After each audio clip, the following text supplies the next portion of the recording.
Biz bilirik ki, günahların zərəri böyükdür. Amma bəzi insanlar var ki, günah edir, amma hər şey yaxşıdır onların həyatında, həm sağlamlığında, həm digər işlərdə də. Belə insanlara nə demək olar? Əslində, qardaşım, bu məsələni bir çox müsəlmanlar düz başa düşmür. Elə bilirlər ki, sən günah edəndən sonra onun aqibəti, cəzası, zahiri olan şeylərdir. Görünən şeylərdir. Nə mənada?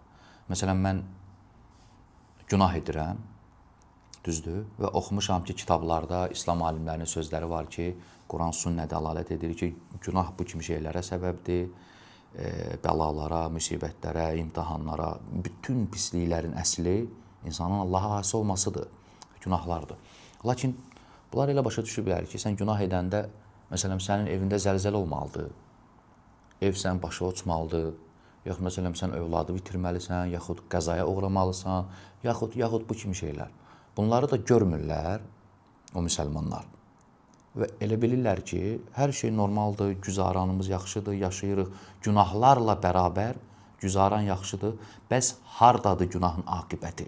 Məsələn, İmam İbn Qeym Rahiməllah günahların aqibəti barəsində kitab yazanda bir çox bəlalara, müsibətlərə səbəbdir deyir. O insanlar da öz üzərlərində görmürlər və elə hesab edirlər ki,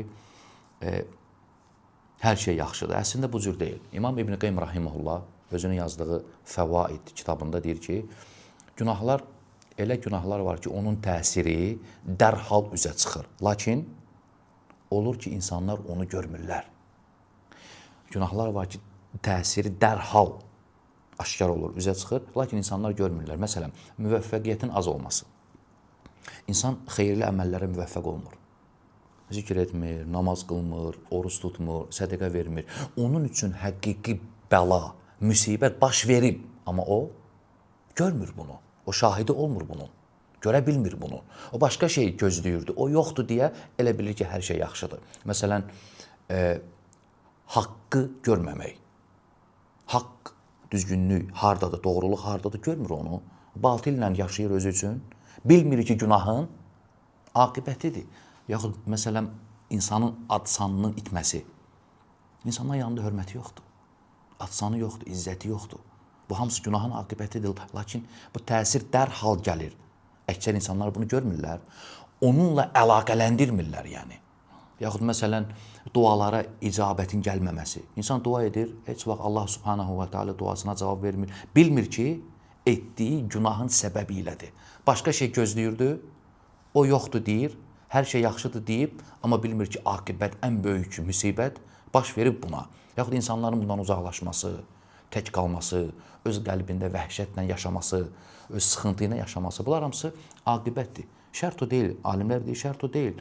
Məsələn, nəsə olmalıdır, böyük bir hadisə olmalıdır ki, sən bunu görəsən, əlaqələndirəsən günahla.